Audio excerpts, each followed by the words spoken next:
Mas lalong umiinit ang Sunday vibes ng mga kapamilya nang muling umapak sa ASAP stage si Billy Crawford noong January 11. Siya ang nagbukas ng programa at agad na pinatunayan na hindi kumupas ang kanyang husay sa performance. Dahilan para kiligin at ma-excite ang mga manonood. Matagal ding nawala sa ASAP si Billy dahil sa mga proyekto niya sa abroad, kaya't naging espesyal ang kanyang pagbabalik. Makikita ang kasiyahan ng fans sa social media kung saan agad nag-trending ang hashtag na ASAP Back Together.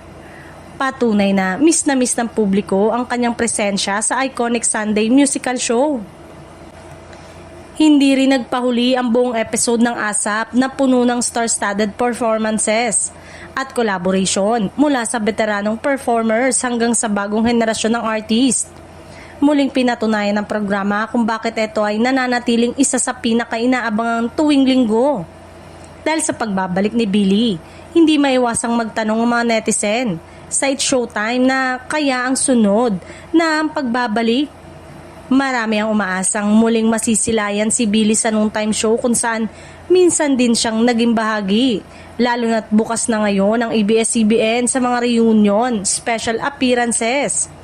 Sa ngayon, wala pang kumpirmasyon kung may susunod pang pagbabalik sa It's Showtime. Ngunit malinaw na nagsisilbing paalala ang pag-akyat muli ni Billy sa ASAP stage na walang permanente sa showbiz. At minsan, ang pinakamagandang balita ay ang pagbabalik ng mga minahal at hinangaan ng publiko.